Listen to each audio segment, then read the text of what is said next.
저는 시카고 북부 교회의 2층 단독주택 거실에 서 있습니다. 손에는 아이폰을 들고 각도를 이리저리 바꿔가며 거실 사진을 찍고 있죠. 넓은 거실과 벽 난로가 한 프레임에 들어오도록, 가죽 소파의 광택이 잘 보이도록, 창밖으로 보이는 잔디밭과 차고에 세워진 SUV까지 모두 담기도록요. 1시간 전부터 집안을 정리했습니다. 소파 위에 쿠션을 가지런히 놓고 거실 테이블 위에 잡동사니를 치우고 커튼을 활짝 열어 햇빛이 들어오게 했죠. 사진을 찍고 나서 카카오톡 고등학교 동창 단체방에 올립니다. 시카고 날씨 좋네요 라는 짧은 멘트와 함께요. 알림이 쏟아지기 시작합니다. 와 진짜 미국 영화에 나오는 집이네. 부럽다 형님. 역시 미국이 최고야. 나도 이민 갈 걸 그랬나봐. 저는 화면을 보며 미소를 지으면서 그냥 평범하게 살아라고 겸손한 척 답장을 보냅니다. 하지만 이 순간이 좋습니다. 이 순간만큼은 제가 성공한 사람 같거든요. 카메라에 담지 않은 것들이 있습니다. 주방 싱크대에 쌓인 어제 저녁과 오늘 아침 설거지, 지하실 구석구석에 쌓여있는 이사 온 지 몇 년이 지났는데도 정리하지 못한 박스들, 그리고 냉장고 문에 자석으로 붙여놓은 크레딧카드 청구서들이 있죠. 제일 위에 있는 청구서에는 빨간 글씨로 최소 결제 금액 $850라고 적혀 있습니다. 그 아래에도 비슷한 청구서들이 겹쳐 있고요. 아내가 2층에서 내려오는 발소리가 들립니다. 계단을 내려오는 소리가 평소보다 무겁게 느껴지네요. 또 한국 친구들한테 사진 보냈어? 아내의 목소리에는 피곤함이 묻어납니다. 저는 재빨리 핸드폰 화면을 잠그며 그냥 안부 전하는 거지 뭐하고 얼버무립니다. 아내는 긴 한숨을 쉬며 식탁에 주저앉습니다. 의자가 삐걱거리는 소리가 거실에 울려 퍼지죠. 이번 달 전기세 청구서 봤어? 아내가 식탁 위에 펼쳐진 서류 하나를 들어 올립니다. 겨울이라 난방비 때문에 $420 나왔어. 지난달보다 $150 올랐어. 저는 그 청구서를 보지 않으려고 시선을 돌립니다. 보면 현실이 되고 현실이 되면 또 오늘 밤 잠을 설쳐야 할 테니까요. 다음 주에 보너스 나오면 괜찮아질 거야 하고 말하지만 제 목소리에는 확신이 없습니다. 아내도 저도 그 말을 믿지 않는다는 걸 서로 압니다. 보너스는 작년에도 기대했지만 나오지 않았고 올해도 나올 가능성이 별로 없거든요. 저녁 6시 저는 시카고 다운타운에 있는 무역회사 사무실에서 퇴근합니다. 겨울이라 벌써 어둠이 내렸고 차가운 바람이 뼛속까지 파고듭니다. 주차장으로 걸어가면서 지난 10년을 떠올립니다. 한국에서 공무원으로 28년을 근무했죠. 안정적이었습니다. 월급은 많지 않아도 꼬박꼬박 들어왔고 연금도 보장됐고요. 그런데 50세가 되던 해 무언가 새로운 걸 해보고 싶다는 생각이 들었습니다. 미국에서 새로운 기회를 찾는다는 꿈이 있었죠. 아내를 설득했습니다. 미국 가면 더 잘 살 수 있어. 애들도 좋은 환경에서 키울 수 있고. 아내는 불안해했지만 결국 따라왔습니다. 하지만 50세에 시작한 이민 생활은 생각보다 가혹했습니다. 한국에서의 경력은 여기서 별 쓸모가 없었어요.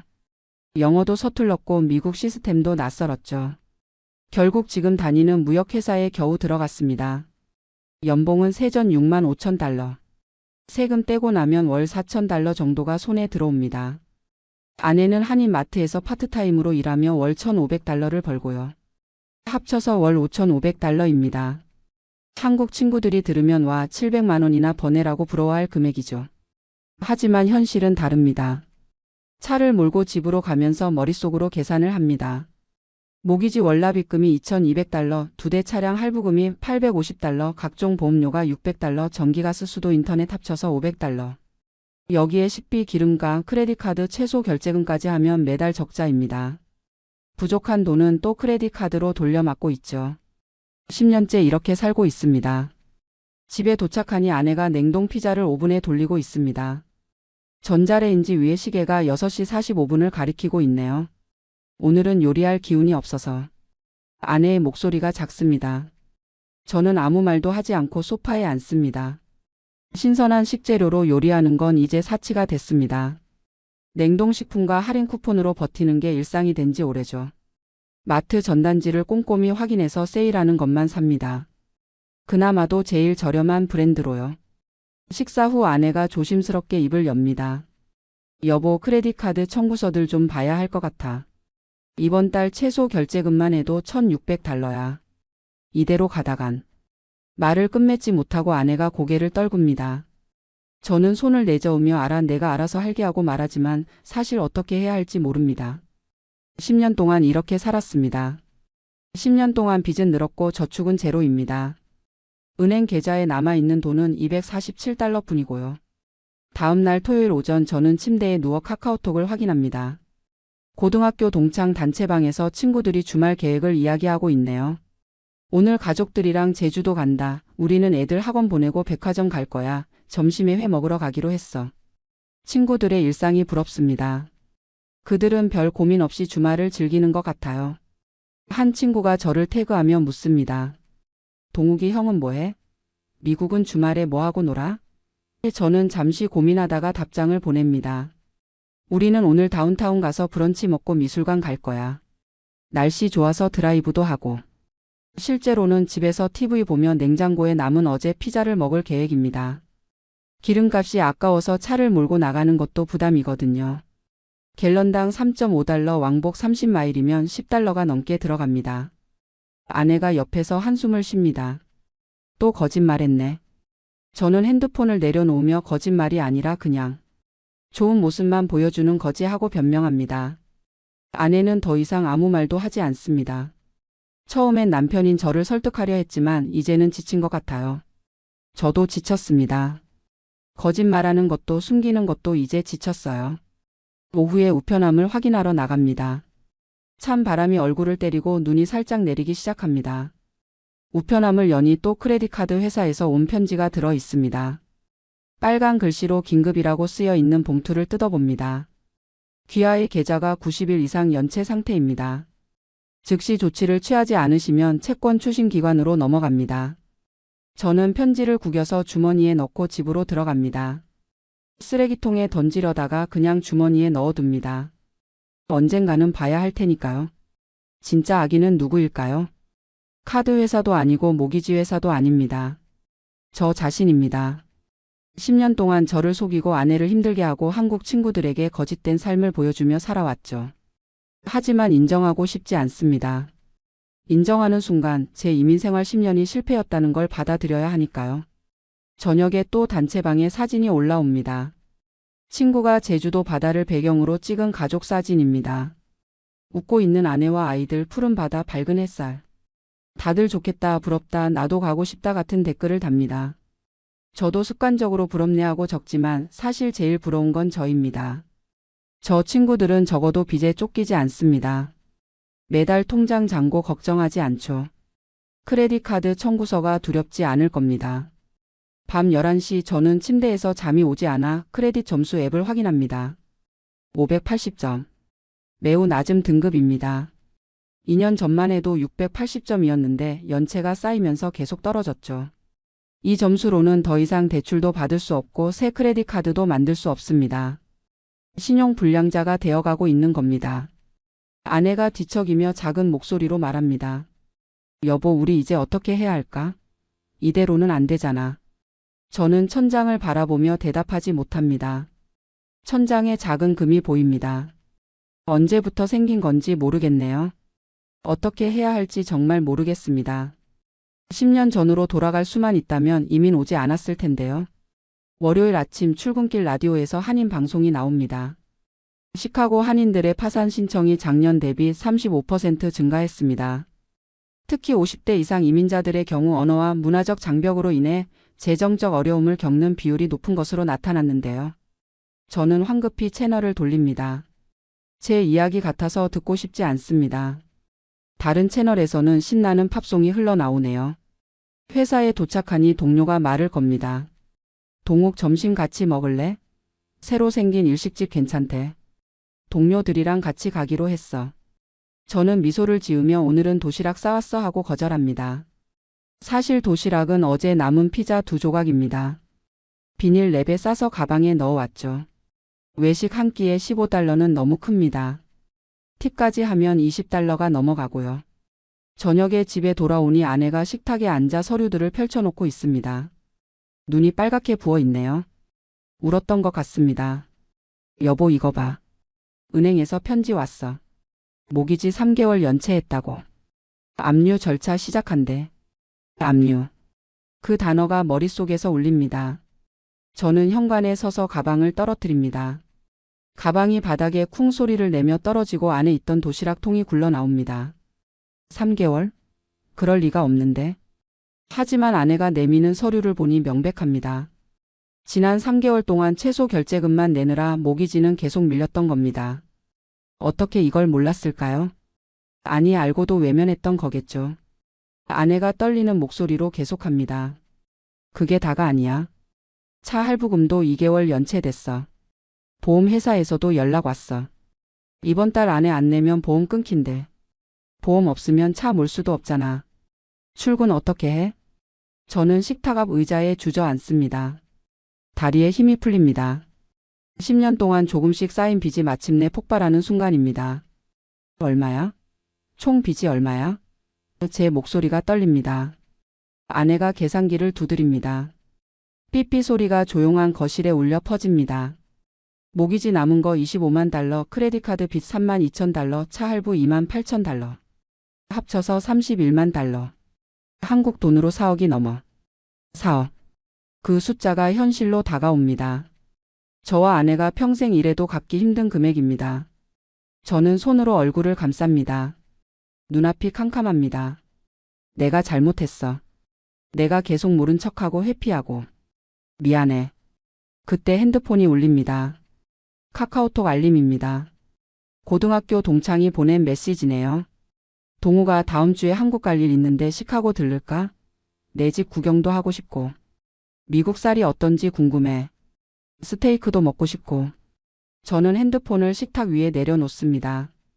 더 이상 숨길 수 없습니다. 더 이상 거짓말할 수 없어요. 압류 통지서가 붙은 집에 냉동식품만 있는 냉장고에 크레딧카드 청구서가 쌓인 이 집에 친구를 어떻게 데려옵니까? 그날 밤 저는 컴퓨터 앞에 앉아 파산 신청, 크레딧 카운슬링, 부채 탕감 같은 검색어를 치기 시작합니다. 10년 동안 외면했던 현실을 처음으로 직면하는 순간입니다. 검색 결과가 수천 개 나옵니다. 광고들도 많이 뜨네요. 빚 탕감 전문 무료 상담 파산 변호사. 한인 커뮤니티 게시판에 익명으로 글을 올립니다. 58세 빚 4억 어떻게 해야 하나요? 손이 떨려서 제대로 타이핑하기도 힘듭니다. 글을 올리고 30분 만에 댓글이 20개 달립니다.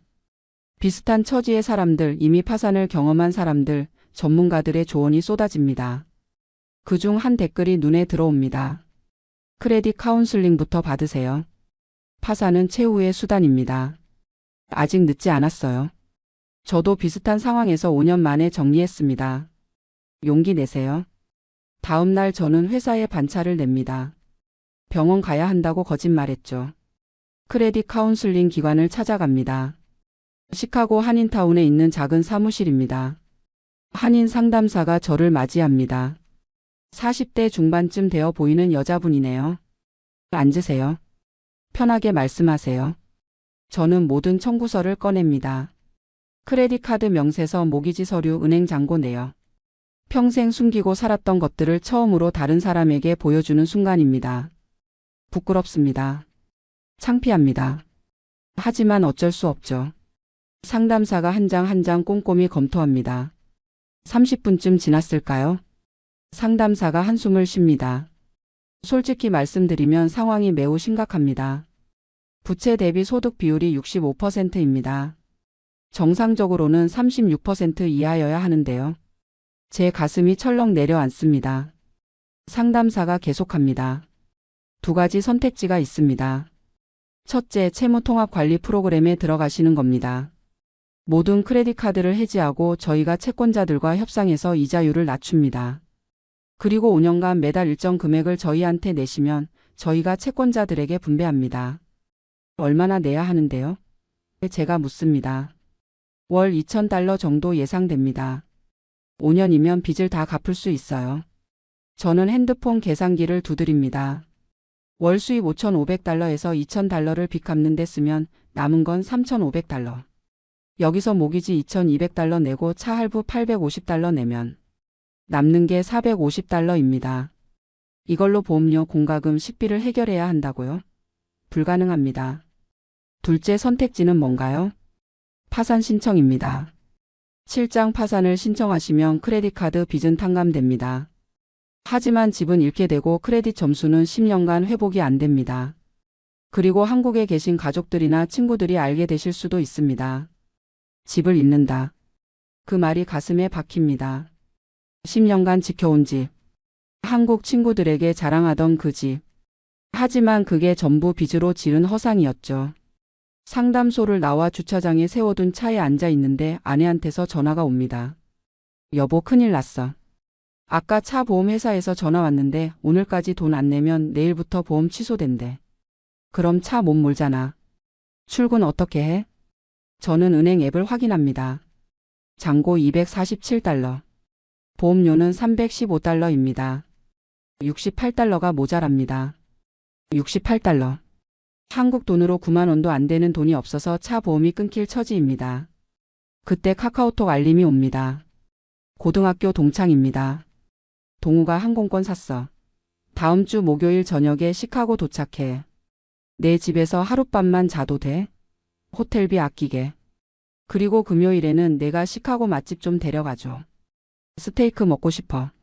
제 손이 떨립니다. 친구가 옵니다. 허상을 보러 옵니다. 3만 달러 빚에 쪼들리는 집, 냉장고에 냉동식품만 있는 집, 압류 통지서가 붙은 집을 보러 오는 겁니다. 그날 밤 저는 아내와 마주 앉습니다. 식탁 위에는 모든 청구서가 펼쳐져 있습니다. 우리 이제 선택해야 해. 계속 숨기고 살 거야, 아니면 솔직해질 거야? 아내가 조용히 묻습니다. 친구한테 사실대로 말할 거야? 그래야 할 것 같아. 그리고 한국 친구들한테도. 더 이상은 못 속이겠어. 저는 핸드폰을 들고 친구에게 전화를 겁니다. 밤 11시, 한국은 오후 2시입니다. 친구가 받습니다. 야, 동우가. 다음 주에 보는 거지? 형, 미안한데. 우리 집에는 못 재워. 그리고 맛집 투어도 어려울 것 같아. 왜? 무슨 일 있어? 저는 깊게 숨을 들이쉽니다. 그리고 10년 만에 처음으로 진실을 말합니다. 형, 사실은 나 지금 빚 때문에 엄청 힘들어. 4억 넘게 빚이 있어. 집도 압류 직전이고. 그동안 카톡으로 보낸 사진들 다 좋게 보이려고 꾸민 거야. 실제로는 냉동식품 먹으면서 하루하루 버티고 있어. 전화기 너머로 침묵이 흐릅니다. 5초, 10초. 저는 친구가 실망할까봐, 무시할까봐 두렵습니다. 숨소리마저 조심스럽습니다. 그런데 친구의 목소리가 들립니다. 야, 왜 진작 말 안 했어? 나도 내가 미국 가서 대단하게 사는 줄 알고 부러워했는데. 미안하다. 내가 내 속도 모르고 자랑질이나 하고. 나도 요즘 회사에서 힘들거든. 다들 겉으로는 괜찮은 척하지만 속으로는 다 힘든 것 같아. 아니야, 형 잘못 없어. 내가 거짓말한 거지. 그래도 이제라도 말해줘서 고마워. 나는 호텔 잡을게. 그리고 너 만나서 밥이나 사줄게. 스테이크는 무슨 한식당 가서 김치찌개나 먹자. 솔직히 나도 스테이크보다 김치찌개가 더 좋아. 전화를 끊고 나니 마음이 조금 가벼워집니다. 10년 동안 짊어진 거짓말의 무게가 조금 내려간 느낌입니다. 눈물이 나려고 합니다. 참으려 했는데 아내 앞에서 울음이 터집니다. 아내가 옆에서 말합니다. 나도 한국에 있는 우리 가족들한테 얘기할래. 그동안 미국 생활 좋다고 거짓말했는데 이제 솔직하게 살고 싶어. 그날 밤 저는 고등학교 동창 단체방에 긴 글을 올립니다. 친구들아, 그동안 내가 거짓말했어.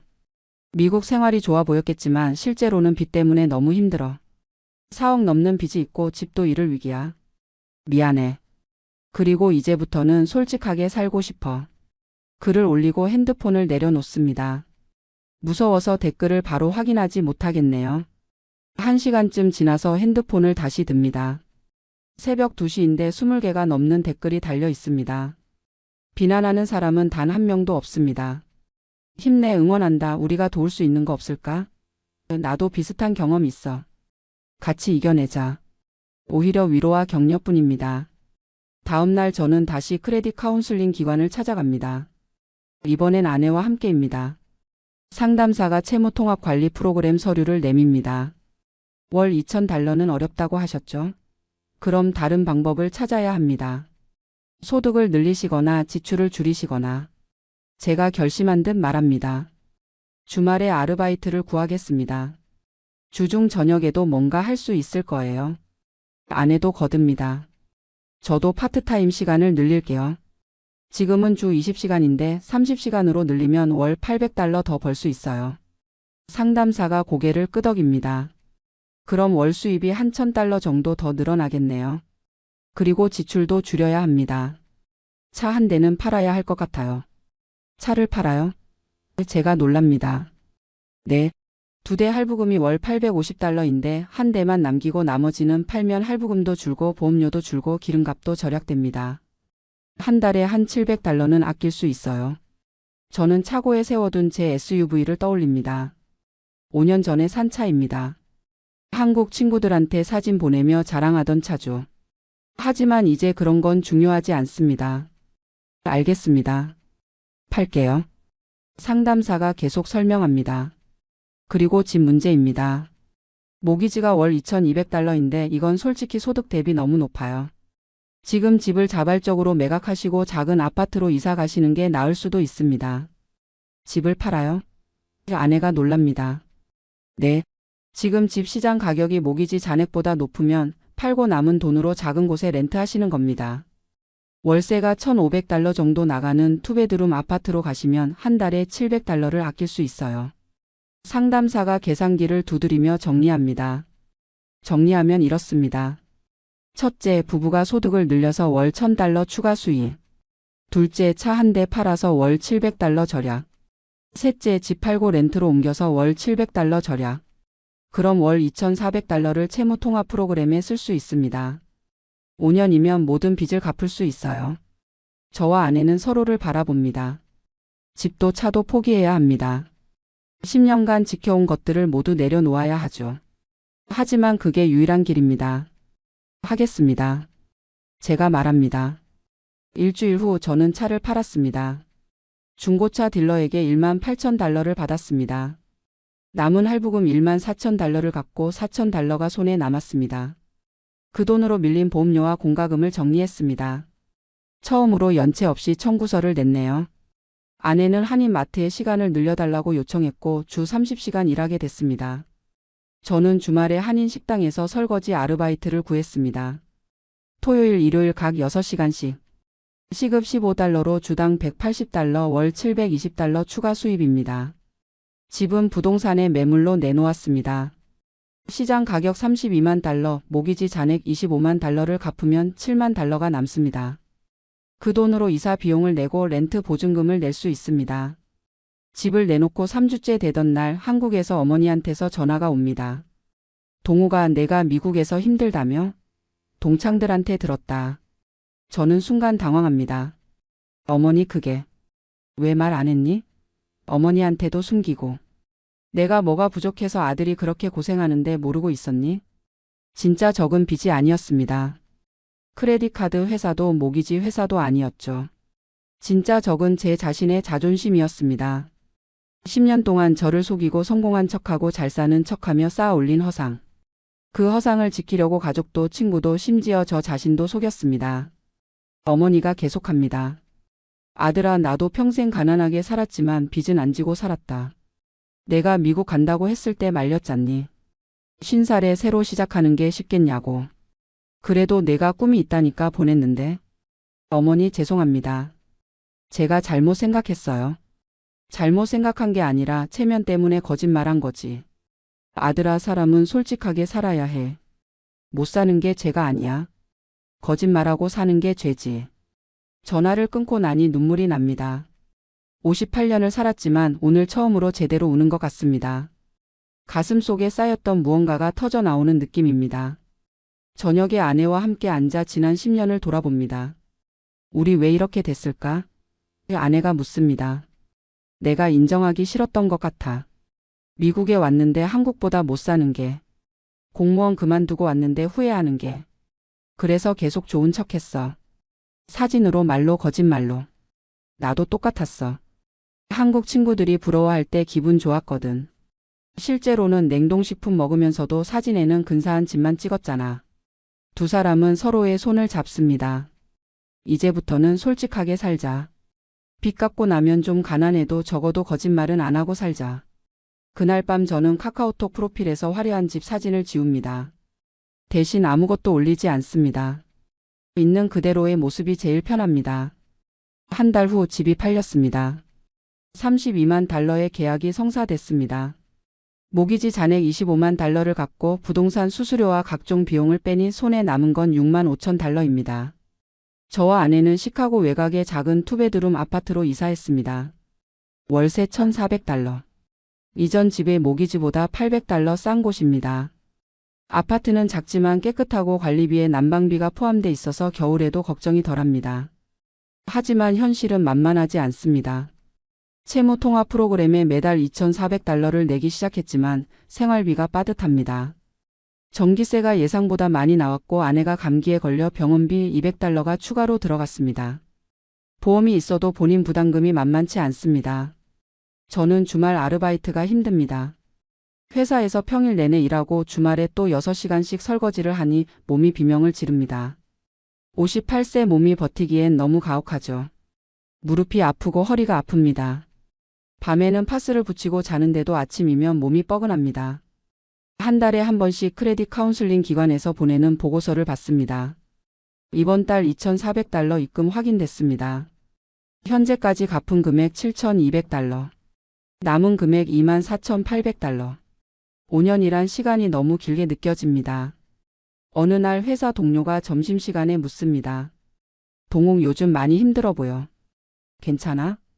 저는 웃으며 나이 들어서 그래 하고 대답하지만 사실은 빚 때문에 아르바이트 때문에 모든 게 힘듭니다. 6개월이 지났습니다. 저는 주말 아르바이트를 계속하고 있지만 몸이 한계에 다다랐습니다. 무릎이 아프고 허리가 아픕니다. 병원에 가야 하지만 돈이 아까워서 진통제로 버팁니다. 어느 토요일 식당에서 설거지하던 중 그만 접시를 떨어뜨렸습니다. 사장이 화를 냅니다. 동욱 씨 요즘 자꾸 실수하시네요. 집중 좀 하세요.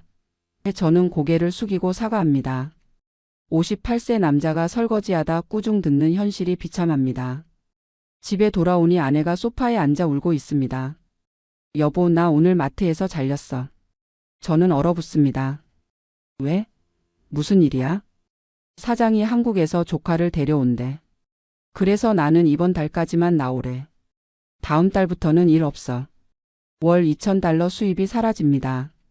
제 주말 아르바이트 수입 720달러만으로는 채무 통화 프로그램 2,400달러를 낼 수 없습니다. 부족한 돈은 또 어디서 구해야 할까요? 그날 밤 두 사람은 식탁에 마주 앉아 계산기를 두드립니다. 내 월급 4,000달러, 당신 주말 알바 720달러 합쳐서 4,720달러. 여기서 월세 1,400, 채무통합 2,400, 차 할부 850, 보험 300, 공과금 250. 남는 게 520달러야. 이걸로 식비, 기름과 전화비를 어떻게 해? 내가 평일 저녁에도 알바를 더 구해야겠어. 제가 말합니다. 당신 몸 상태 봐. 이미 너무 무리하고 있잖아. 이러다 쓰러지면 어떡해? 저는 컴퓨터를 켜고 파산 신청에 대해 다시 검색합니다. 실장 파산을 신청하면 크레딧카드 빚은 탕감됩니다. 5년을 고생하지 않아도 되죠. 물론 크레딧은 10년간 망가지지만 어차피 지금도 580점입니다. 여보, 우리 그냥 파산 신청할까? 이렇게 5년을 버티는 게 가능할까? 아내가 조심스럽게 묻습니다. 저는 대답하지 못합니다. 6개월 동안 열심히 했습니다. 차도 팔았고 집도 팔았고 주말마다 몸이 부서지도록 일했습니다.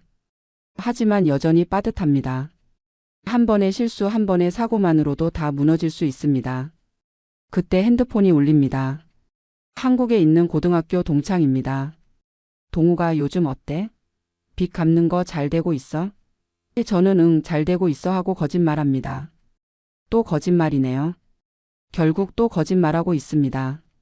다음 날 일요일 저는 한인교회에 갑니다. 평소에는 안 가지만 오늘은 어디든 기댈 곳이 필요합니다. 예배가 끝나고 목사님이 다가옵니다. 동욱 형제님, 요즘 많이 힘들어 보이세요. 무슨 일 있으세요?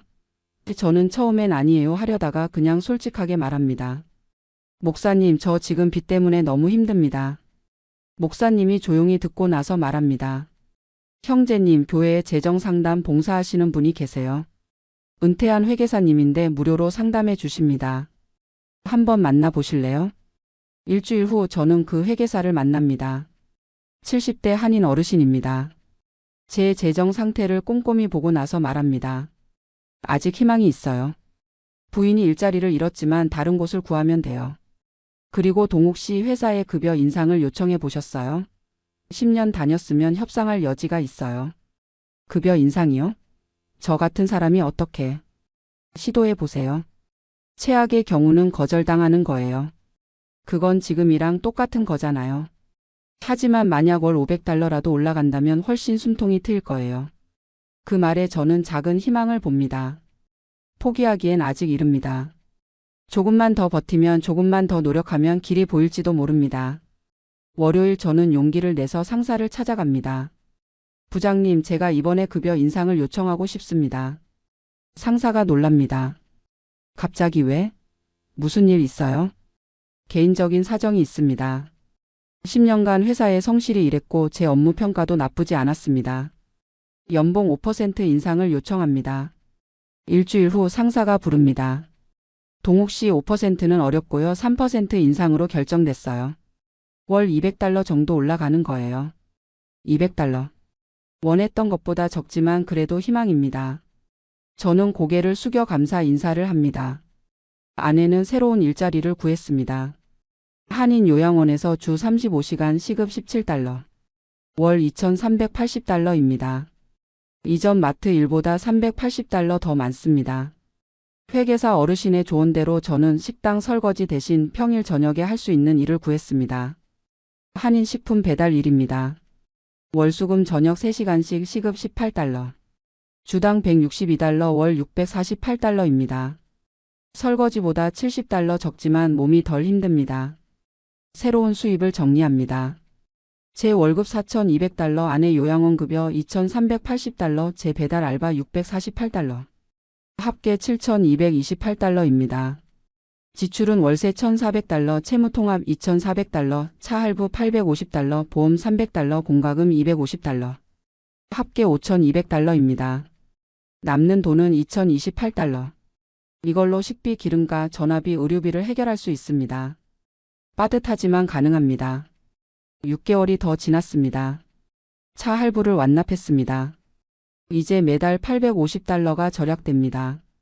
채무통합 프로그램으로 18,000달러를 갚았습니다. 남은 빚은 14,000달러. 끝이 보입니다. 크레딧 점수가 620점으로 올랐습니다. 아직 낮지만 580점에서 40점 오른 것만으로도 기적 같습니다. 무엇보다 중요한 건 더 이상 거짓말하지 않는다는 것입니다. 한국 친구들한테 카카오톡으로 사진 보낼 때도 있는 그대로를 보냅니다.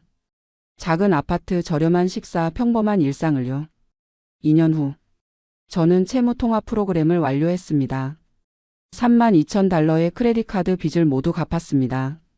마지막 입금을 하고 나서 크레딧 카운슬링 기관에서 완료 증서를 받는 순간 아내와 함께 눈물을 흘렸습니다. 차 할부도 끝났습니다. 모기지도 없습니다.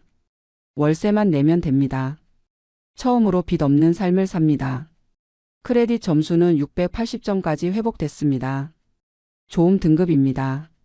이제 필요하면 대출도 받을 수 있습니다. 하지만 받지 않을 것입니다. 다시는 빚으로 살지 않을 겁니다.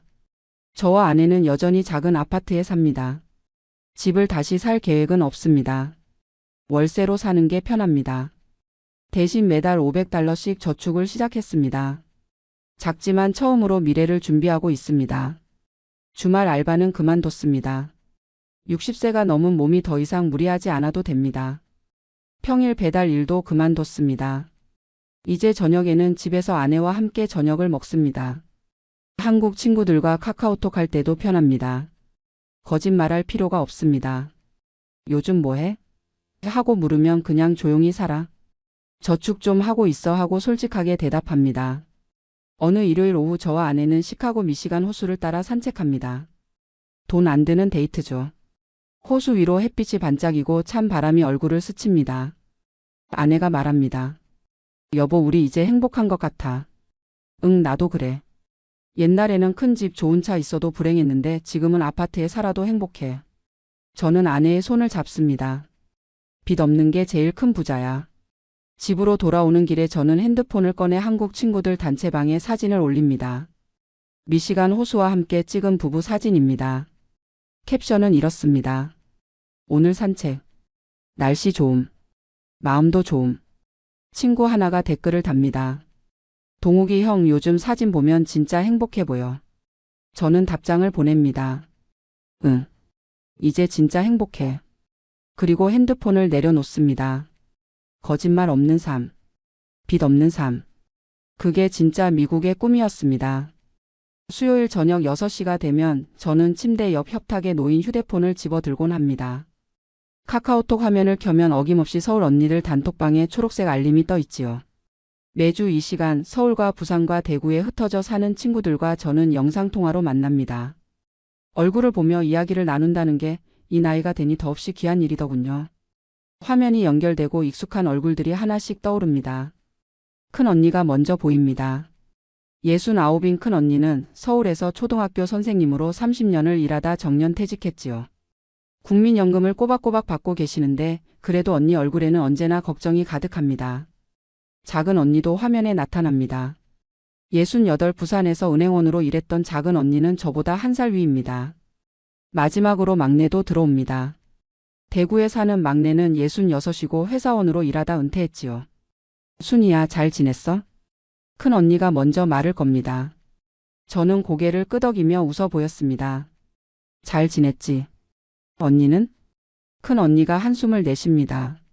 화면 너머로도 그 깊은 한숨이 느껴지더군요. 오늘 병원 갔다 왔어.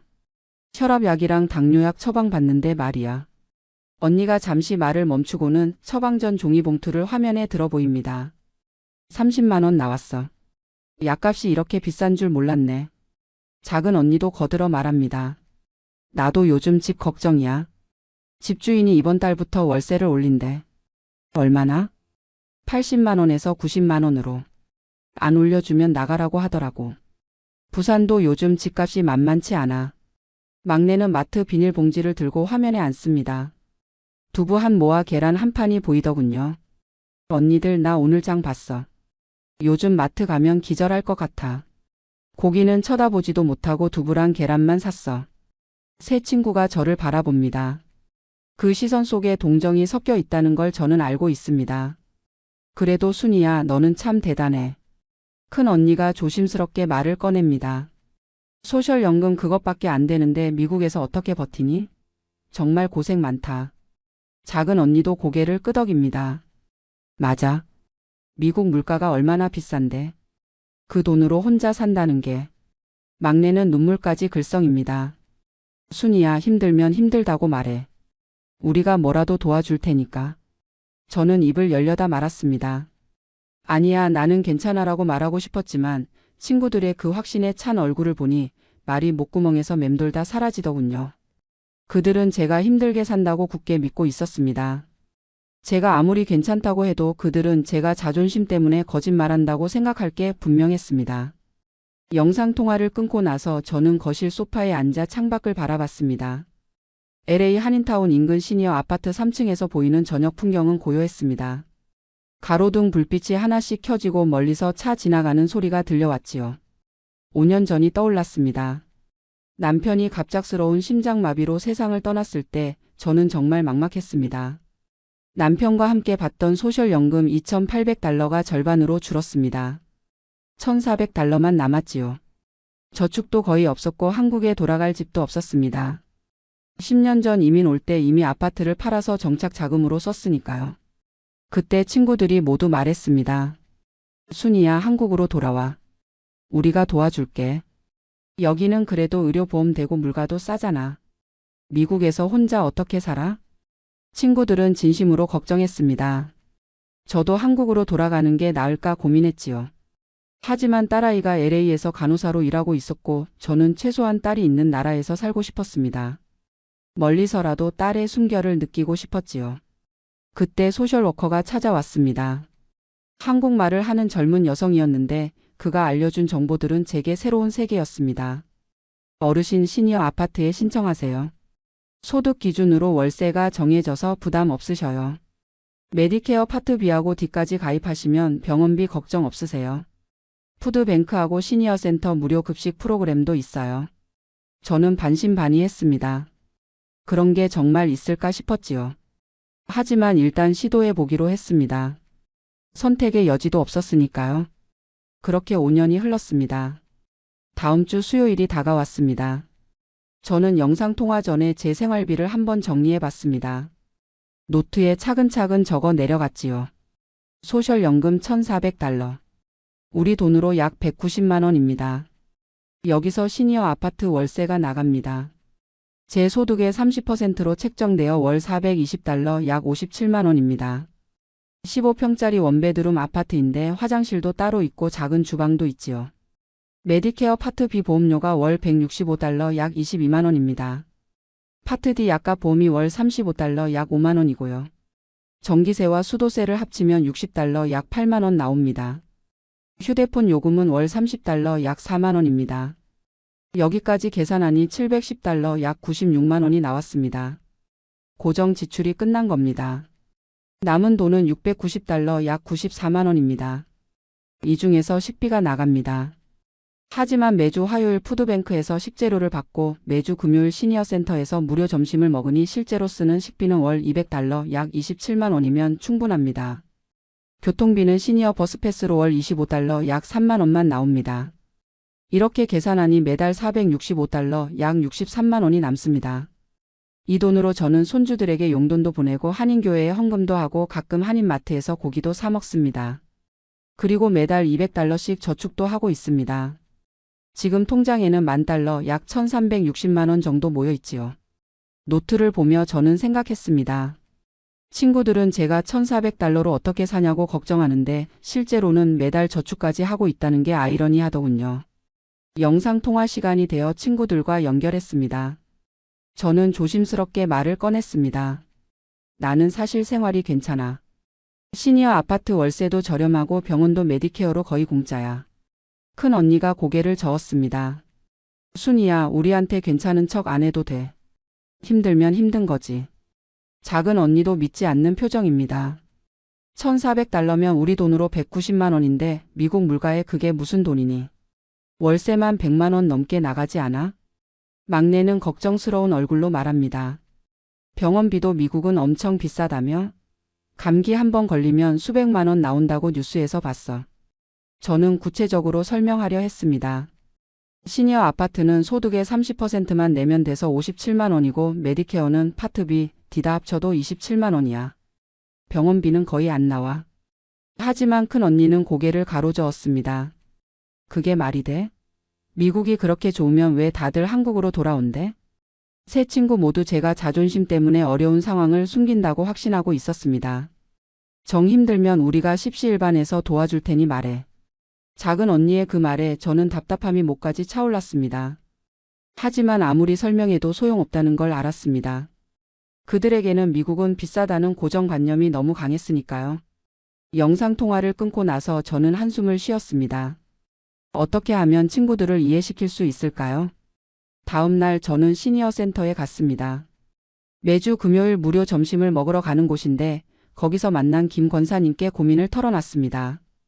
김 권사님은 72살로 소셜연금 1,200달러로 사시는 분입니다. 권사님, 제 한국 친구들이 제 생활을 불쌍하게 봐요. 아무리 괜찮다고 해도 안 믿어요.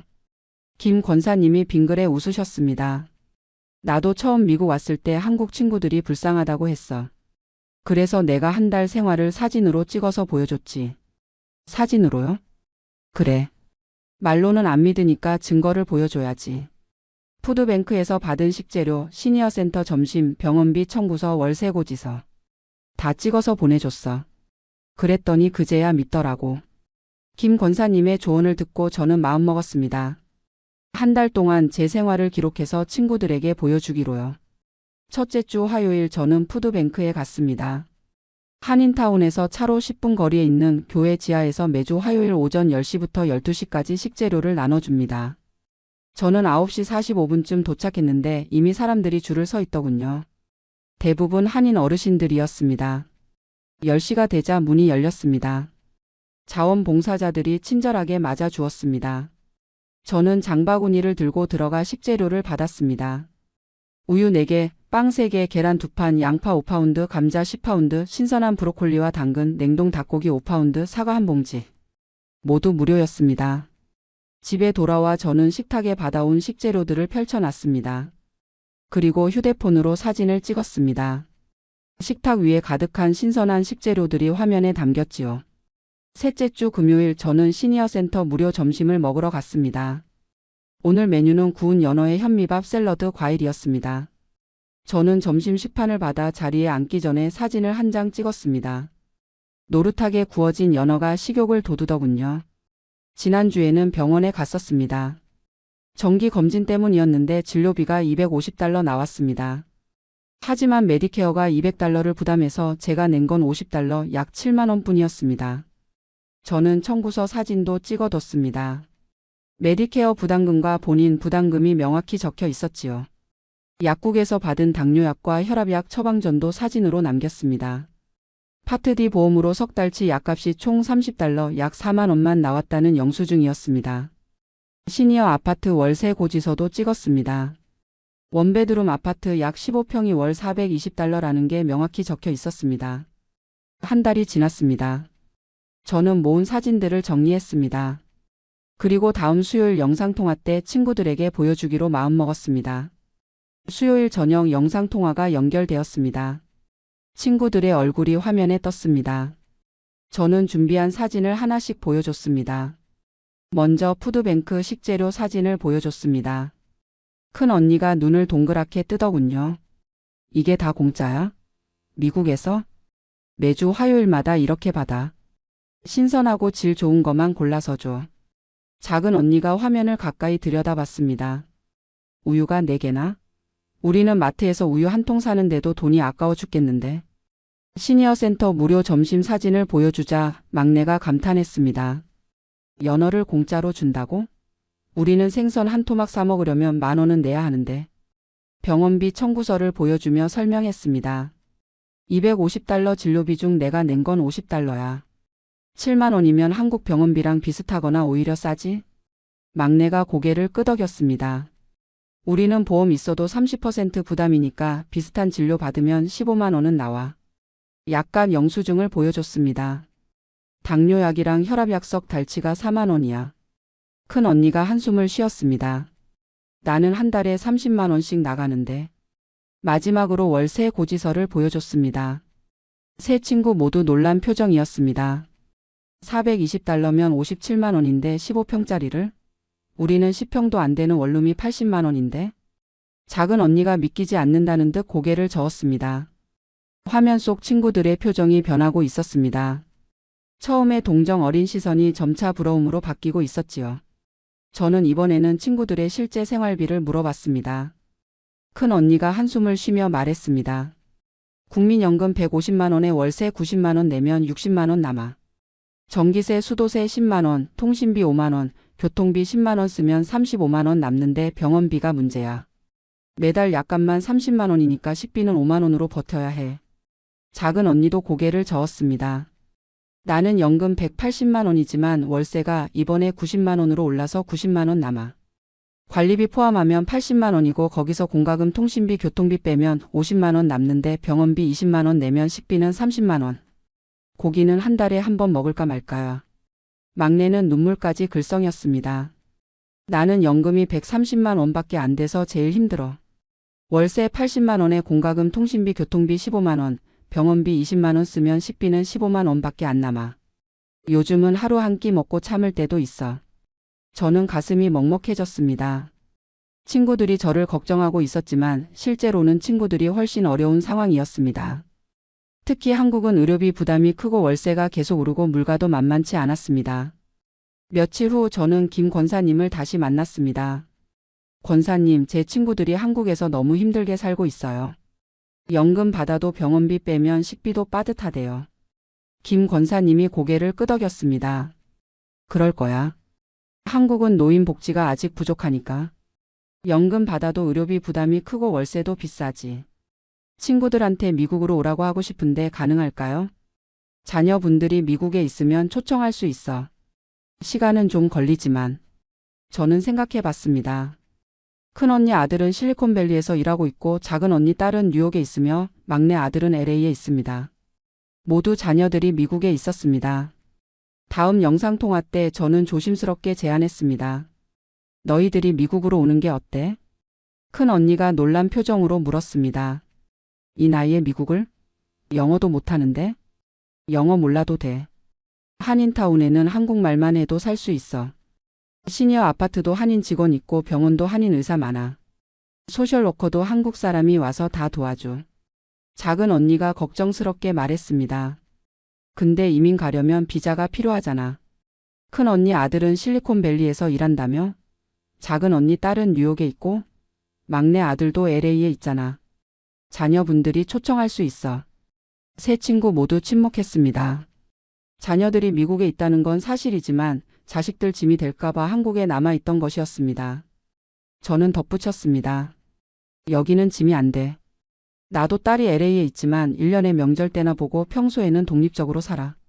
시니어 아파트에서 혼자 살면서 정부 지원 받으면 자식들한테 손 안 벌려도 돼. 친구들의 표정이 진지해졌습니다. 처음으로 가능성을 생각하는 얼굴이었습니다. 2주일이 지났습니다. 다시 영상통화를 했을 때 세 친구 모두 어두운 표정이었습니다. 큰 언니가 먼저 말했습니다. 아들한테 물어봤더니 자기도 집 렌트비 내기 바쁜데 엄마 모실 여유 없대. 그리고 미국은 부양가족 데려오면 나중에 복지 혜택 받을 때 자식 수입도 따진다며 부담스럽대. 작은 언니도 눈물을 글썽였습니다. 딸이 뉴욕은 물가가 너무 비싸서 본인들도 힘든데 엄마까지 오시면 감당 안 된대. 미안하다고만 하더라. 막내는 고개를 떨구고 말했습니다. 아들이 처음에는 괜찮다고 했는데 며느리가 반대해. 시어머니 모시는 것도 힘든데 친정엄마까지는 무리래. 결국 안 된다고 하더라. 저는 친구들이 희망을 품었다가 좌절하는 모습에 가슴이 아팠습니다. 자녀들도 각자의 경제적 어려움이 있고 부모 부양에 대한 부담감이 있었겠지요. 하지만 저는 친구들을 포기할 수 없었습니다. 다시 김 권사님을 찾아갔습니다. 권사님, 제 친구들 자녀분들이 다 반대했어요. 어떻게 하면 좋을까요? 김 권사님이 잠시 생각하더니 말했습니다. 자녀 초청이 안 되면 방법이 하나 더 있어. 관광비자로 와서 비자 연장하면서 버티다가 나중에 시민권자 자녀를 통해 신분 조정하는 방법도 있긴 해. 시간은 오래 걸리지만 불가능하진 않아. 그게 가능해요? 시니어 센터에서 무료 법률 상담 해주니까 거기 가서 물어보면 더 정확한 정보를 얻을 수 있어. 저는 시니어 센터 법률 상담을 받았습니다. 한인 변호사가 자세히 설명해 줬습니다. 관광비자로 입국해서 석 달을 머물 수 있고 그동안 자녀들에게 실제 생활을 보여주면서 마음을 바꿀 수도 있다고 했습니다. 저는 메모한 내용을 들고 친구들에게 다시 영상통화를 걸었습니다. 자녀 초청이 안 되더라도 일단 관광비자로 와서 석 달 살아보면 어때? 그동안 너희 자녀들한테 실제 생활 모습을 보여주고 부담 안 된다는 걸 증명하면 마음이 바뀔 수도 있어. 석 달이면 왕복 항공권 포함해도 한 사람당 500만 원이면 충분해. 그동안 한국 집은 월세 놓고 여기서 함께 지내자. 큰 언니가 고민하는 표정으로 말했습니다. 석 달이면 우리 월세 3번치 돈인데 그 돈으로 미국 생활을 직접 경험해 볼 수 있다면. 작은 언니도 흔들렸습니다. 요즘 한국에서 병원비에 바깥에 쓰는 돈 생각하면 미국 가는 비행기표가 더 나을지도 몰라. 막내가 걱정스럽게 물었습니다. 순이야, 정말 우리 3명 다 가도 괜찮겠어? 방은 어떻게 해? 우리 아파트 거실에 에어 매트리스 깔면 충분해. 아니면 옆집 빈 아파트도 단기 렌트 가능하대. 친구들의 마음이 움직이고 있었습니다. 석 달이 지났습니다. 세 친구가 모두 LA에 도착했습니다.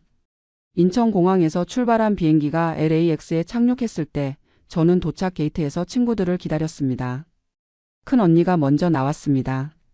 캐리어를 끌고 나오는 모습이 어딘지 불안해 보였습니다. 작은 언니와 막내도 뒤따라 나왔습니다. 50년 넘게 알고 지낸 친구들이 이제 제 곁에서 함께 살게 된다는 게 믿기지 않았습니다.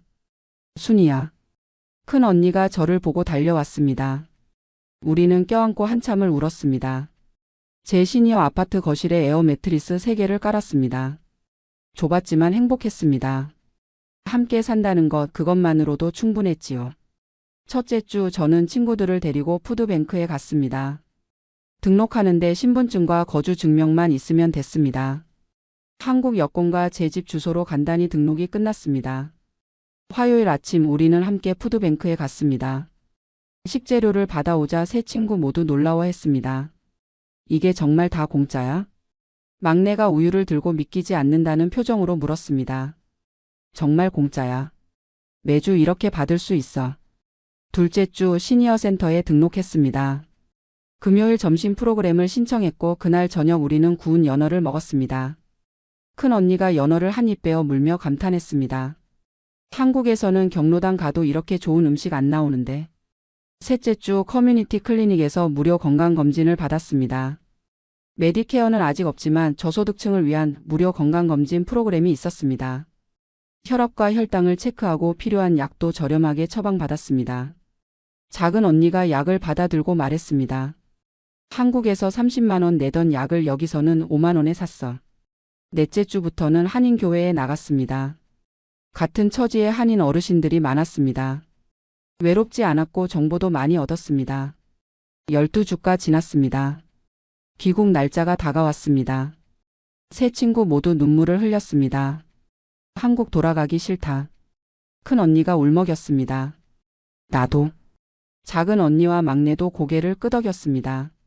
그때 막내 휴대폰에 전화가 왔습니다. 아들이었습니다. 막내는 전화를 받고 눈이 커졌습니다. 정말? 정말이야? 막내가 전화를 끊고 우리를 보며 말했습니다. 아들이 며느리를 설득했대. 석 달만 더 계시면서 영주권 준비해보래. 그날 저녁 큰 언니 아들도 전화했습니다. 엄마가 여기서 혼자 잘 지내시는 거 보니까 괜찮을 것 같아요. 부양가족 초청 진행할게요. 작은 언니 딸도 전화했습니다. 뉴욕은 멀지만 LA에 계시면 1년에 몇 번은 갈 수 있어요. 초청장 보낼게요. 우리는 껴안고 울었습니다. 기쁨의 눈물이었습니다. 1년이 흘렀습니다. 4명 모두 LA 같은 시니어 아파트 단지에 입주했습니다. 큰 언니와 작은 언니는 각각 원베드룸 아파트를, 막내는 제 바로 위층 스튜디오를 얻었습니다. 소셜연금은 없지만 메디케이드와 푸드스탬프 자격을 받았습니다. 자녀들이 월 50만 원씩 보내주는 금액이면 충분히 여유로운 생활이 가능했습니다. 한국에 있을 때는 월 150만 원에서 180만 원을 받아도 빠듯했는데 미국에서는 자녀 지원금 50만 원의 정부 복지로 오히려 더 여유로웠습니다. 매주 화요일 우리는 함께 푸드뱅크에 갑니다. 금요일에는 시니어 센터에서 점심을 먹습니다. 주말에는 한인교회에 나가고 평일 오후에는 아파트 단지 정원에서 수다를 떱니다. 큰 언니가 말했습니다. 한국에 있었으면 병원비 아끼느라 약도 제대로 못 먹었을 텐데 여기서는 건강하게 오래 살 수 있을 것 같아. 작은 언니가 웃으며 말했습니다. 딸이 1년에 2번 LA 놀러와서 같이 관광도 하고 외식도 해. 한국에 있을 때는 짐 될까 봐 자주 못 봤는데 오히려 관계가 더 좋아졌어. 막내는 행복한 표정으로 말했습니다. 아들네가 차로 30분 거리인데 한 달에 한 번은 꼭 와. 며느리도 이제는 편하게 대해주고 손주들도 자주 보게 돼서 행복해. 저는 4명이 함께 찍은 사진을 카카오톡 프로필로 올렸습니다. LA에서 잘 살고 있습니다. 라는 문구를 추가했습니다. 한국에 남은 다른 친구들이 문의하기 시작했습니다. 너희들 너무 좋아 보인다. 우리도 갈 수 있을까? 저는 답장을 보냈습니다. 가능해. 나이 들어서도 존엄하게 살 수 있는 곳이 있어. 망설이지 말고 도전해봐. 오늘도 저는 창밖을 바라봅니다. LA의 맑은 하늘이 보입니다. 거실에서는 친구들의 웃음소리가 들려옵니다. 이게 바로 우리가 꿈꾸던 노후가 아닐까요? 서로 의지하며 존엄하게 행복하게 사는 것. $1,400가 불쌍해 보였던 제 삶이 이제는 친구들에게 희망이 되었습니다. 그것만으로도 충분히 의미 있는 삶이라고 저는 생각합니다. 아침 식탁에서 남편이 우편물을 뜯는 소리가 들렸습니다. 커피 향이 부엌을 가득 채우던 평범한 목요일 아침이었지요. 저는 마트에서 사온 시금치를 다듬으며 오늘 점심은 된장찌개에 고등어 구이를 해야겠다고 생각하고 있었습니다. 남편이 좋아하는 메뉴니까요. 펠팍에 온 지 15년 이 아파트에서만 그만큼을 산 우리 부부에게 이 작은 주방은 이제 한국에서 살던 집 부엌만큼이나 익숙했습니다. 여보, 이거 뭐야? 남편의 목소리에 뭔가 이상한 기운이 섞여 있었습니다. 저는 시금치 다듬던 손을 멈추고 식탁으로 걸어갔지요. 남편은 편지 한 장을 들고 있었는데 그의 손이 미세하게 떨리고 있었습니다. 20대에 만나 지금까지 함께한 남편의 손이 떨리는 걸 본 건 처음이었습니다. 월세 갱신 통지래. 남편이 건넨 종이를 받아들었습니다. 영어로 빼곡히 적힌 공문서였지요. 저희 부부는 영어를 잘 못합니다. 한국에서 살다가 45에 이민 왔으니 이제 와서 배우기도 어렵고 다행히 펠팍은 한인타운이라 한글만으로도 살아가는데 불편함이 없었거든요. 교회도 마트도 병원도 모두 걸어서 5분 거리였습니다. 그래서 우리는 이곳이 참 좋았습니다. 종이 한가운데 큰 글씨로 적힌 숫자가 눈에 들어왔습니다. 달러 2,400. 저는 그 숫자를 몇 번이고 다시 봤습니다. 착각인가 싶었지요. 지금 우리가 내는 월세는 1,500달러입니다. 2년 전에도 1,500달러였고 그 전에도 그랬습니다. 건물주 할아버지가 착한 분이셔서 한 번도 올리지 않으셨거든요. 그런데 2,400달러라니요? 이게 맞아? 계산이 잘못된 거 아니야? 남편이 말했지만 그의 목소리에는 이미 절망이 배어 있었습니다. 저도 알고 있었습니다. 이게 실수가 아니라는 걸. 편지 맨 위에는 노터스 오브 오너십 챙그램이 언드 렌트 인크리스라고 적혀 있었으니까요. 건물주가 바뀌었다는 얘기였습니다. 남편이 계산기를 꺼내 두드리기 시작했습니다. 저도 이미 머릿속으로 계산하고 있었지만요. 우리 부부의 수입은 남편의 401k 연금이 전부입니다. 한 달에 2,200달러. 여기서 월세로 2,400달러를 내면 마이너스입니다. 말도 안 되는 일이었지요. 한국 통장에서 뺏을 수밖에 없겠어. 남편이 말했습니다. 한국에 있는 예금은 우리 노후 자금이었습니다. 만에 하나 아프거나 한국에 갑자기 다녀와야 할 일이 생기거나 정말 급한 일이 생겼을 때를 위해 아껴둔 돈이었지요. 그걸 매달 200달러씩 깨먹으며 산다. 그럼 1년이면 얼마나 깎이는 겁니까? 식탁에 앉은 채 한참을 아무 말도 하지 못했습니다. 바깥에서는 아이들 등교하는 소리가 들렸고 이웃집에서는 아침 뉴스 소리가 희미하게 새어나왔습니다. 세상은 여전히 평범하게 돌아가는데 우리만 멈춰 있는 것 같았습니다. 15년을 살았는데 이럴 수가 있어? 남편이 종이를 탁자에 내려놓으며 말했습니다. 분노보다는 허탈함이 더 컸던 것 같습니다. 저도 마찬가지였지요. 화를 내야 할지 슬퍼해야 할지 아니면 그냥 받아들여야 할지 알 수가 없었습니다. 편지 맨 아래에는 또 한 줄이 적혀 있었습니다. A그램 REMENT required by next month. Not minus 어그램 REMENT will result in contract termination. 다음 달까지 동의하지 않으면 계약이 해지된다는 뜻이었습니다. 영어를 잘 못하는 저희도 그 정도는 알아볼 수 있었지요. 커피가 식어가고 있었습니다. 시금치는 그대로 개수대에 놓여 있었고 된장찌개를 끓일 생각도 사라졌습니다. 저는 그저 창밖을 바라봤습니다. 저 아래로 보이는 한인타운 거리, 한글 맞춤법이 좀 틀린 간판들, 할머니들이 장바구니를 들고 걷는 모습. 이 모든 게 우리에게서 멀어질 수도 있다는 생각이 들자 가슴 한편이 무너지는 것 같았습니다.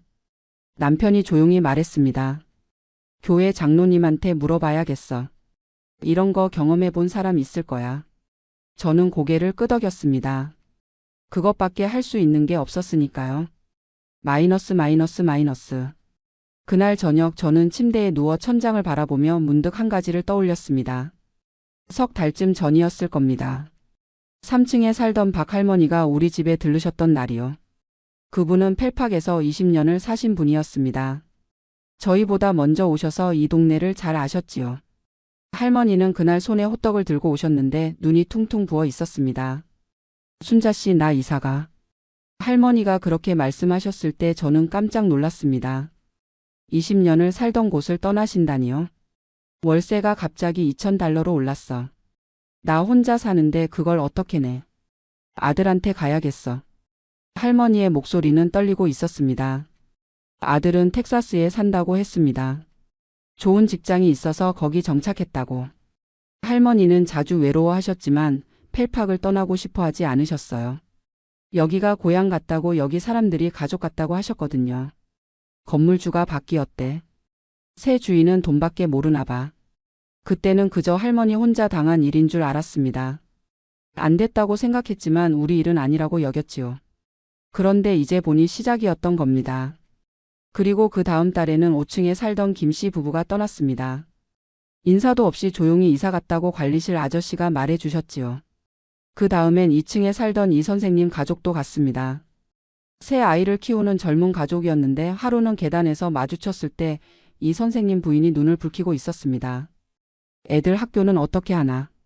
그분이 중얼거리는 소리를 들었습니다. 저는 괜찮냐고 물어볼 용기가 나지 않았습니다. 어떤 대답이 돌아올지 두려워서였지요. 이제야 알겠습니다. 우리 건물에서만 벌어진 일이 아니었다는 것을요. 다음 날 아침 저는 남편에게 말했습니다. 교회 가기 전에 마트 좀 다녀올게. 강 집사님 만나고 올게. 강 집사님은 교회 장로님보다 더 믿음직한 분이었습니다. 나이는 저보다 12살 어리지만 한인의 총무를 맡고 계셨고 이 동네 일이라면 모르는 게 없으셨지요. 무엇보다 영어를 잘하셨습니다. 이민 2세 되셨으니까요. 한인 마트 앞 게시판을 지나가는데 눈길이 멈췄습니다. 빨간 종이에 검은 매직으로 쓴 글씨가 여러 장 붙어 있었습니다. 월세 인상으로 이사합니다. 20년 살던 집인데 새 건물주가 너무합니다. 도와주세요. 펠팍을 떠나야 합니다. 슬픕니다. 저는 그 앞에서 한참을 서 있었습니다. 우리만 당한 일이 아니었습니다. 이 동네 전체가 무너지고 있었던 겁니다. 마트 안으로 들어가 강 집사님을 찾았습니다. 집사님은 채소 코너에서 배추를 고르고 계셨는데 제 얼굴을 보시더니 바로 아셨나 봅니다. 순자 언니 무슨 일 있어요? 저는 손에 들고 온 월세 통지서를 보여드렸습니다.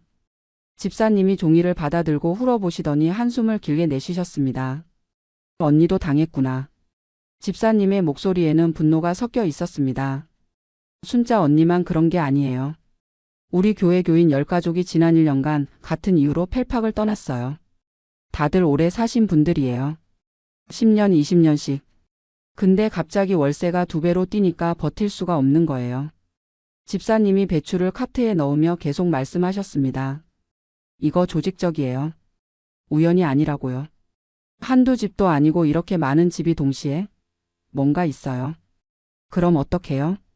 제 목소리가 떨렸습니다.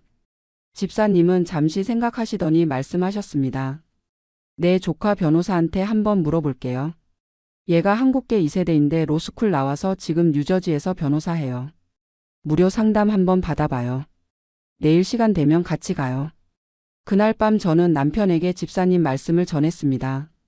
남편은 고개를 끄덕였지만 희망보다는 체념이 더 큰 것 같았습니다. 변호사가 뭘 할 수 있겠어. 집주인이 월세 올리는 게 불법도 아닐 텐데. 남편의 말이 맞았습니다. 하지만 저는 그냥 앉아서 당할 수만은 없었습니다. 마이너스. 다음 날 오후 저는 강 집사님과 함께 포트리에 있는 작은 법률사무소를 찾았습니다.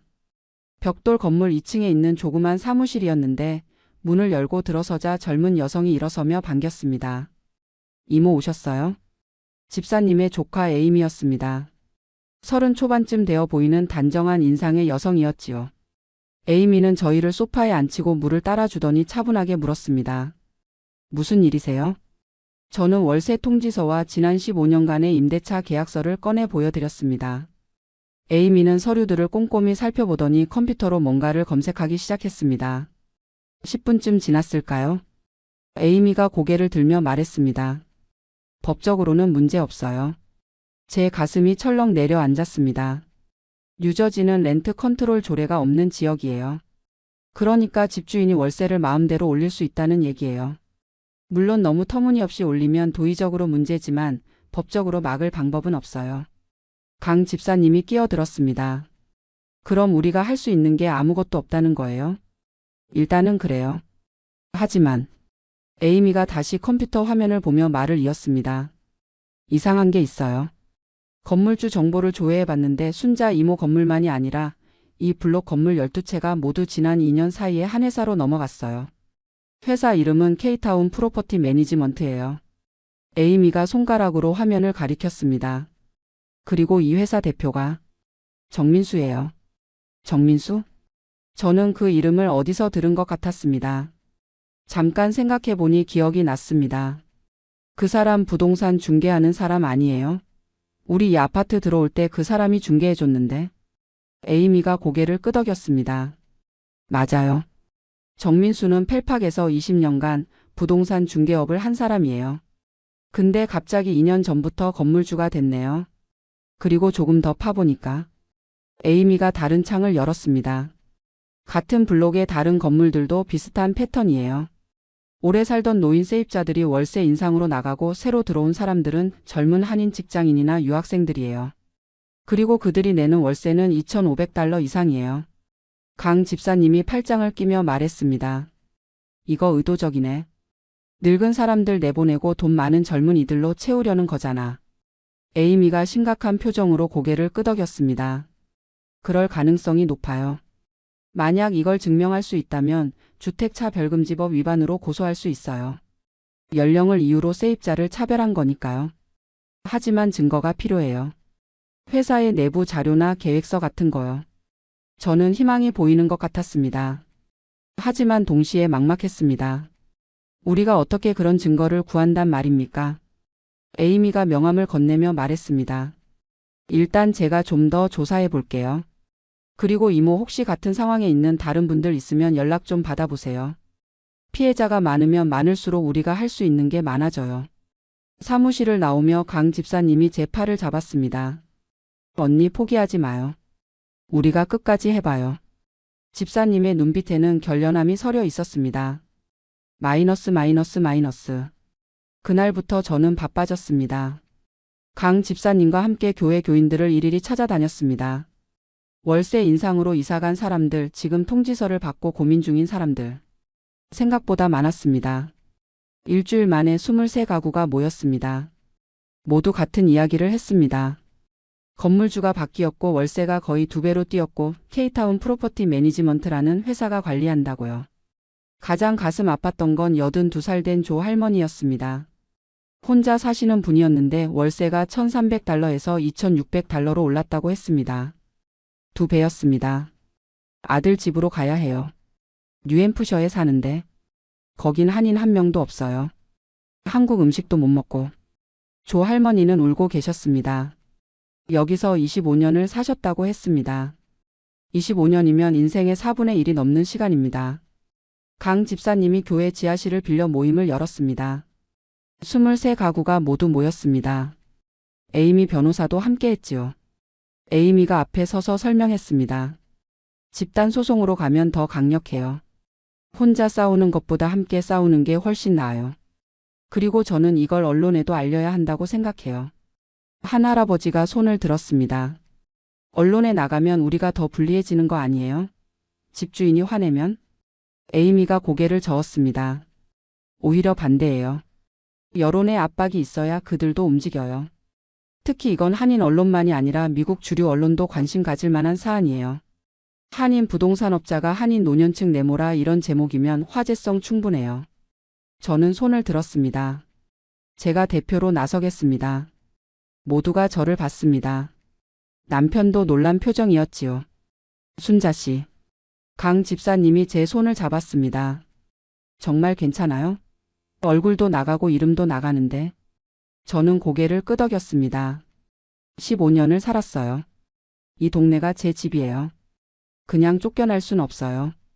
그렇게 펠팍 세입자 권리 보호 모임이 만들어졌습니다. 제가 대표, 강 집사님이 부대표, 에이미가 법률 대리인이었습니다. 다음 날 한인 신문사 기자가 저희 집으로 찾아왔습니다. 젊은 남자 기자였는데 녹음기를 켜고 질문했습니다. 어떻게 이런 일이 시작됐나요? 저는 처음부터 차근차근 설명했습니다. 통지서를 받았을 때의 충격, 주변에 같은 일을 겪는 사람들이 많다는 걸 알았을 때의 분노, 정민수라는 이름을 들었을 때의 배신감. 정민수요? 그 부동산 중개하는? 기자가 놀란 표정을 지었습니다. 네. 15년 전 이 집 들어올 때 그 사람이 도와줬어요. 좋은 사람인 줄 알았는데. 기자는 열심히 받아 적었습니다. 사진도 여러 장 찍었지요. 저희 부부가 식탁에 앉아 있는 모습, 월세 통지서를 들고 있는 모습. 이틀 뒤 한인신문 일면에 기사가 실렸습니다. 펠팍 한인타운 노년층 쫓겨나는 위기라는 제목이었습니다. 제 사진도 함께 실렸고요. 교회에서 사람들이 저를 알아봤습니다. 격려해주는 분들도 있었고 걱정하는 분들도 있었습니다. 순자 씨 괜찮겠어요? 저 사람들 가만 있지 않을 텐데. 어느 집사님이 걱정스럽게 말씀하셨습니다. 저도 알고 있었습니다. 싸움은 이제 시작이라는 걸요. 마이너스. 신문 기사가 나간 다음 날 오후였습니다. 저는 남편과 함께 집에서 저녁 준비를 하고 있었습니다. 갑자기 현관문을 두드리는 소리가 들렸습니다. 남편이 문을 열었는데 정민수가 서 있었습니다. 이모님 잠깐 이야기 좀 해요. 오해가 있는 것 같아서요. 정민수는 환하게 웃고 있었습니다. 마치 오랜 친구를 만난 것처럼요. 하지만 그 웃음이 소름 끼쳤습니다. 남편이 어쩔 줄 몰라 하다가 문을 열어줬습니다. 정민수가 안으로 들어와 소파에 앉았습니다. 양복을 단정하게 차려입은 모습이었지요. 신문 기사 봤어요. 왜 이렇게까지 하세요? 우리끼리 조용히 해결하면 되잖아요. 정민수가 말했습니다. 목소리는 부드러웠지만 눈빛은 차가웠습니다. 저는 가만히 있다가 입을 열었습니다. 조용히 해결하자는 게 뭐예요? 월세 올린 거 취소해 줄 거예요? 이모님 비즈니스를 이해하셔야죠. 요즘 펠팍이 핫플레이스예요. 젊은 사람들 수요가 엄청나요. 시세가 오른 건 자연스러운 거예요. 15년 살던 사람들 쫓아내면서 무슨 자연스럽다는 거예요? 제 목소리가 높아졌습니다. 정민수의 표정이 굳어졌습니다. 이모님 신중하게 생각하세요. 소송 걸면 변호사 비용만 수만 달러 들어요. 이길 확률도 반반이고요. 그 돈으로 그냥 다른 데 가서 편하게 사시면 안 돼요? 저는 웃음이 나왔습니다. 우릴 가난한 늙은이로 보는 거죠? 돈 없고 힘없어서 아무것도 못할 거라고? 정민수가 일어섰습니다. 유화적이던 태도가 완전히 사라졌습니다. 좋아요. 그럼 끝까지 해봐요. 근데 이모님 남편분 작년에 교통사고로 보험 처리한 거 있죠? 남편의 얼굴이 하얗게 질렸습니다. 그거 보험 사기 아니었어요? 제 친구가 그 보험회사에서 일하는데 한번 다시 조사해보자고 하면. 뭐? 그건 정당한 사고였어. 남편이 소리쳤습니다. 정민수가 비웃듯 웃었습니다. 그래도 조사 들어가면 몇 달은 귀찮으시겠죠? 이민자 신분에 이것저것 복잡해지면. 정민수가 문 쪽으로 걸어가며 돌아봤습니다. 잘 생각해 보세요. 이건 경고예요. 문이 닫혔습니다. 저는 손이 떨렸습니다. 화가 나서인지 무서워서인지 알 수 없었습니다. 남편이 제 손을 잡았습니다. 여보 그만두자. 저 사람 위험해. 하지만 저는 고개를 저었습니다. 대신 휴대폰을 꺼내 녹음 앱을 멈췄습니다. 녹음했어. 다 녹음했어. 남편이 눈이 커졌습니다. 뭐? 저는 휴대폰을 보여줬습니다. 강 집사님이 미리 알려준 대로였습니다. 정민수가 올 수도 있으니 녹음을 준비하라고요. 이거면 돼. 협박 증거야. 저는 즉시 에이미에게 파일을 보냈습니다. 몇 분 뒤 에이미에게서 전화가 왔습니다. 완벽해요. 이모 이건 협박이에요.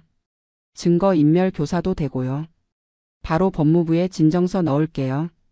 저는 전화를 끊고 남편을 봤습니다. 이제 진짜 싸움이 시작됐어. 마이너스. 다음 날부터 일이 빠르게 진행됐습니다. 에이미가 뉴저지주 법무부 산하주택차별조사국에 정식 진정서를 냈습니다. 23가구의 피해 사례, 정민수의 협박 녹음 파일, 그리고 강 집사님이 어렵게 구한 내부 증언까지 모두 첨부됐습니다. 강 집사님의 친구 딸이 정민수 부동산 사무실에서 파트타임으로 일하고 있었는데 그 학생이 양심의 가책을 느끼고 내부 자료를 빼돌려준 겁니다. 회의록 사진들이었는데 거기에는 충격적인 내용이 적혀 있었습니다. 1단계 2023년 건물 12채 매입 완료. 2단계 2024년 기존 세입자 60% 이상 퇴거 목표. 3단계 2025년 전면 리모델링 후 월세 3,000달러 이상으로 재임대. 에이미가 그 자료를 보더니 눈이 빛났습니다. 이거예요. 이게 결정적 증거예요. 하지만 며칠 뒤 에이미에게서 난감한 전화가 왔습니다. 이모 문제가 생겼어요. 내부 고발자가 입장을 바꿨어요. 뭐라고요? 저는 믿을 수 없었습니다. 정민수가 그 학생한테 거액을 줬나 봐요. 그 학생이 진술서에 서명했는데 제가 장난으로 만든 가짜 문서였다고 했어요. 휴대폰을 쥔 손에 힘이 들어갔습니다. 그럼 우리 증거가 무력화됐어요. 법적으로 쓸 수 없게 됐어요. 저는 소파에 주저앉았습니다. 모든 게 무너지는 것 같았습니다. 더 나쁜 소식이 이어졌습니다. 23가구 중 5가구가 정민수의 회유에 넘어갔습니다. 3달 월세 면제와 이사 비용 지원을 약속받고 소송에서 빠지겠다고 통보해온 겁니다.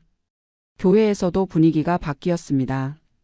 순자 씨 그냥 그만두는 게 어때요? 이기기 힘들 것 같은데. 우리 나이에 이렇게까지 싸워야 해요? 심지어 남편도 흔들렸습니다. 여보, 체리힐로 이사 가자. 거긴 월세가 싸. $1,400면 구할 수 있대. 저는 남편을 봤습니다. 당신도 포기하는 거야? 포기가 아니라 현실적으로 생각하자는 거지. 우리 나이에 이렇게 스트레스 받으면서까지. 저는 아무 말도 하지 않았습니다. 그냥 창밖을 봤습니다. 펠팍의 거리가 보였습니다. 한글 간판들, 김치찌개 냄새, 할머니들의 웃음소리. 이 모든 걸 포기하라고요? 월세 인상 시행일은 2주 후였습니다. 법원 판결은 최소 석 달은 걸린다고 했습니다. 시간이 없었습니다. 저는 혼자였습니다. 마이너스. 포기하려고 마음먹은 지 이틀째 되던 날이었습니다. 저는 소파에 앉아 멍하니 있었습니다.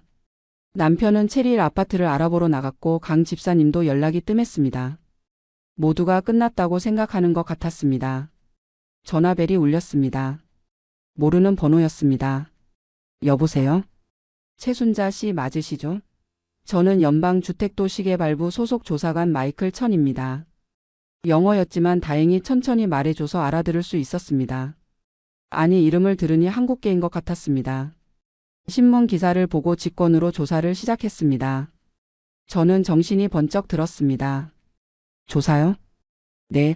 K타운 프로퍼티 매니지먼트가 연방주택융자, 그러니까 FHA 론을 받아서 건물을 매입했어요.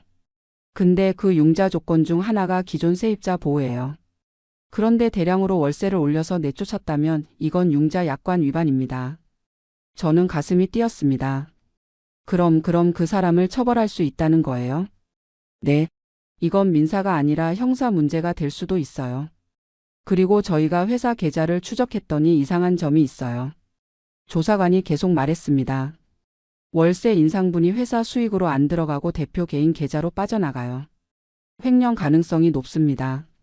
그리고 세금 신고 내역과 실제 받은 월세 총액이 안 맞아요. 탈세 혐의도 있습니다. 저는 울컥했습니다. 희망이 보였습니다. 다음 주에 정식 조사 들어갑니다. 그때까지 절대 이사 가지 마세요.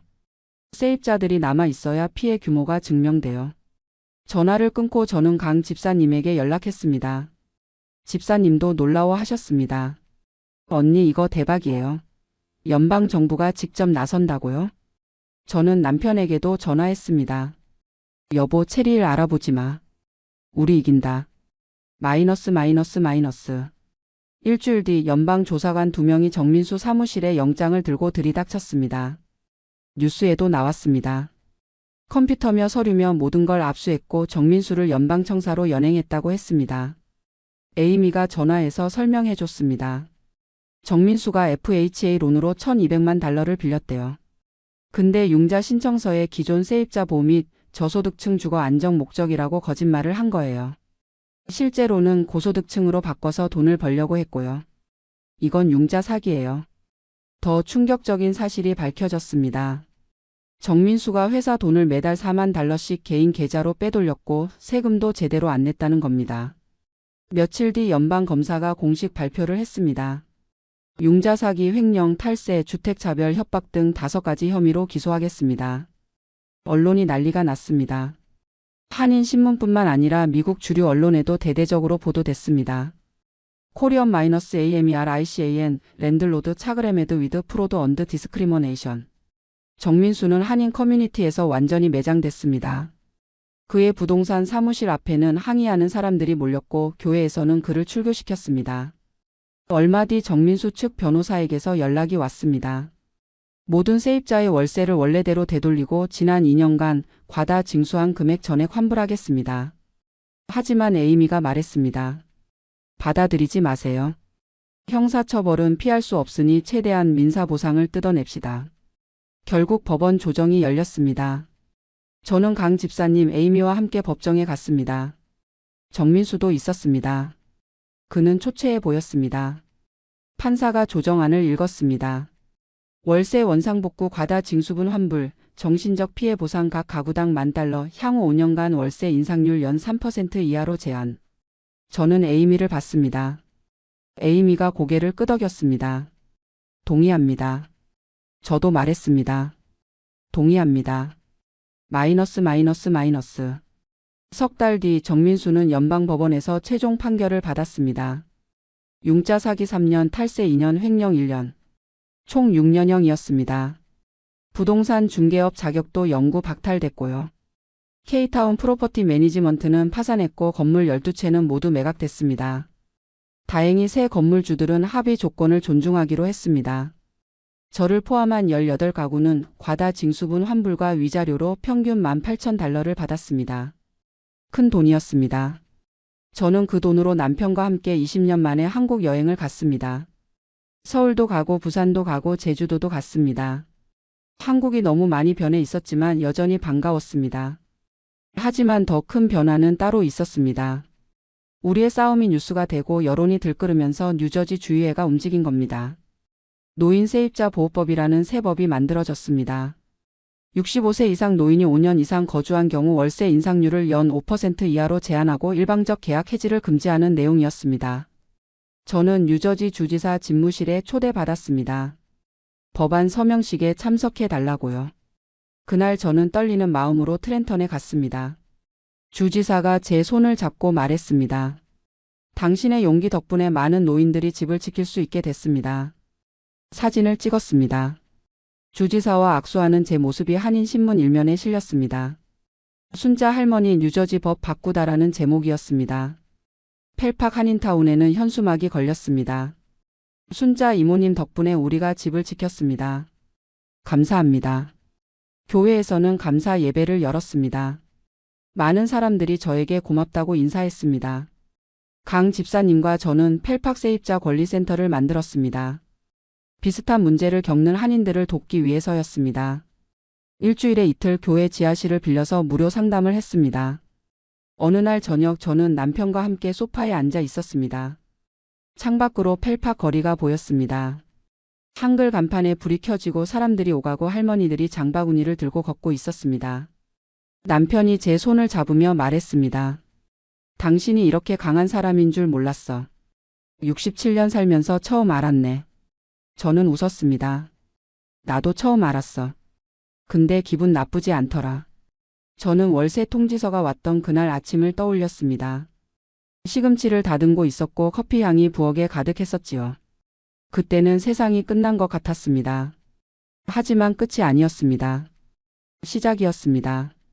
지금 저는 여전히 같은 아파트에 삽니다.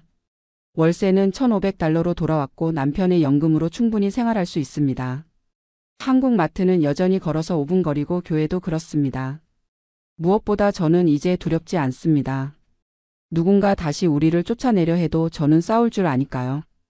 혼자가 아니라는 것도 알았고요. 창밖에서 아이들 웃음소리가 들렸습니다. 한국어와 영어가 섞인 목소리였습니다. 이 아이들도 언젠가 이 동네를 고향이라 부를 겁니다. 그리고 저처럼 이곳을 지키려 할 거고요. 저는 남편에게 말했습니다. 저녁 뭐 먹을래? 된장찌개. 그럼 시금치도 데쳐줄게. 평범한 대화였습니다. 하지만 이 평범함을 지키기 위해 저는 싸웠습니다. 그리고 이겼습니다. 67년을 살면서 배운 가장 큰 교훈입니다. 나이가 많다고 돈이 없다고 힘이 없다고 포기할 필요는 없다는 것. 용기는 젊음의 전유물이 아니라는 것. 그리고 가장 중요한 건 집이란 단순히 사는 곳이 아니라는 겁니다. 기억이 쌓이고 이웃이 가족이 되고 거리가 고향이 되는 곳입니다.